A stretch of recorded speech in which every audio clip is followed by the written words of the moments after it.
You know, guys, as a Christian myself, I know that Christians like to complain about political correctness. They're worried about the leftist, liberal, progressive, social justice warriors pushing their political correct agenda. But I've been thinking about it, and we Christians might have a little more in common with these people than we care to admit. Hold on. Let me explain. See, it's really easy to laugh at someone who, acts like this. Let me count. 1, 2... Yeah, that's right. There's 2 genders. See, that's funny because outside of the social justice warrior bubble, that's not a controversial thing to say. But if you think about it, Christians kind of do the same thing. For example, let me think. 1, 2, 3. Yeah, I've known 4 women.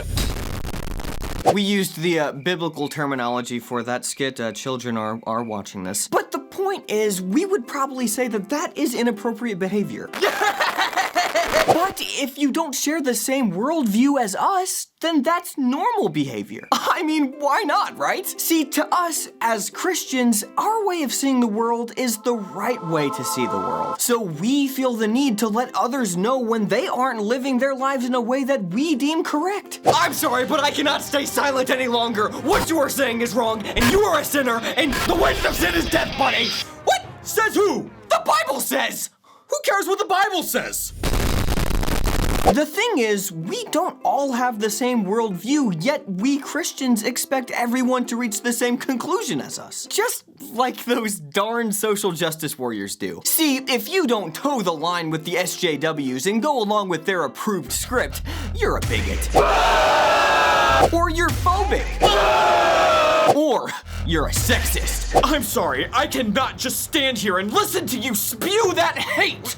What? I'm just sharing my opinion. I don't hate anyone. Of course you do. You're nothing but a straight, white male. Don't you hate when they do that? Completely disregard your perspective just because they disagree with who you are as a person. Now, look, I'm not arguing for moral relativism here, okay? I'm just making the point that when we have big groups of people who think they're justified in everything they do because they're right, just because you're right, that doesn't mean you get to be a jerk. And not only that, but no one is gonna wanna join your club because everyone in your club looks miserable all the time. It's just constant outrage and protest and persecution complexes all over the place. Hey, do you wanna go to the mall? No, how could you shop there? The CEO said some really ignorant, bigoted things. If you shop there, you're normalizing hate. Hey, do you wanna go to the mall? Oh no, I don't really shop. I can't support places that support things that I disagree with, so that's most of the stores at the mall. I checked. Being a Christian is really fun, man. Not to mention all the infighting. Christians and progressives both have these weird purity tests to make sure everyone is worthy to be in the group. Excuse me, did you just start a conversation with me without asking my preferred pronoun? Oh my goodness, I'm so sorry. It's okay. It was a mistake. Let's just make sure it never happens again. Meanwhile, excuse me, did I hear you wish that customer over there a happy holidays? Because it's Merry Christmas, or I'm never shopping here again, and I love this store. Please don't take this from me. People think this stuff is weird. It doesn't attract anyone to your worldview at all. It just makes it seem like there's a bunch of arbitrary rules you have to keep up with to be good. Like there's an approved list of things you can think and say, and if you stray away from that list at all, well, you're gonna be excommunicated from the group, my friend. Where's Carl? I haven't seen him in like a week. Let's just say Carl said something semi-positive about he who shall not be named.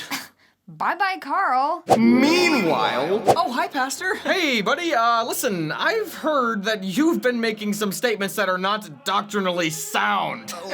I'm sorry, I didn't mean to. I was just trying to understand why our church always talks about this verse, but we never... Hey, listen. You don't have to worry about all that. Everything is fine, okay? Just look, you don't wanna do this, okay? No. Just keep doing what you're doing. Okay. Alright, okay.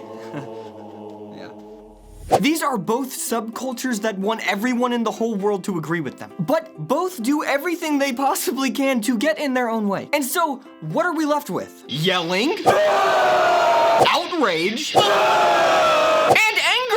cannot believe how bigoted and close-minded this country is. I cannot believe how far this country has strayed from its Christian roots! I'm mad just thinking about it. But here's what it comes down to. You're probably angry from half the stuff I've said, but it gets better.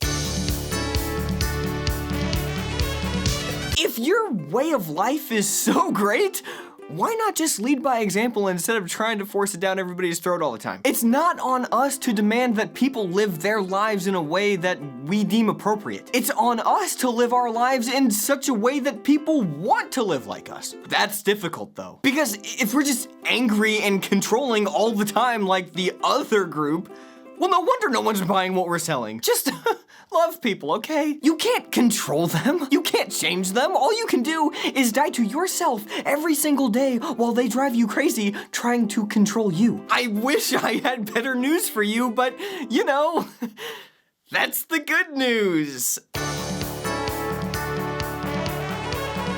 Hey guys, real quick, our friend Christian has written a really cool book called The Brethren Rise. If you enjoy Christian novels like Narnia or The Pilgrim's Progress, he drew a lot of his inspiration from those books. This is the first in a series called The Dream of Hope, so if you enjoy reading, go to thedreamofhope.com/cow because he's giving fellow Blimey Cow fans like yourself the first 2 chapters of The Brethren Rise absolutely free. So you got nothing to lose, really. And you're supporting our friend Christian who wants to get married, you know, one day and he needs money. The ebook version is available at all major booksellers like Amazon and iTunes. Go check it out. Thank you so much to all of our patrons who were in this week's video. They all support us at patreon.com/BlimeyCow. We do lots of cool stuff for our patrons, including meetups, which is where we shot all of these funny clips. If you want to be a part of what we're doing, go to patreon.com/BlimeyCow.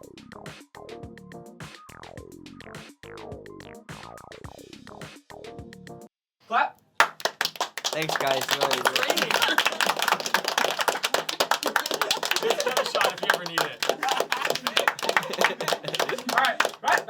Okay, here we go. At the count of 3, everybody start booing. All right, here we go. 3, 2, 1. Boo!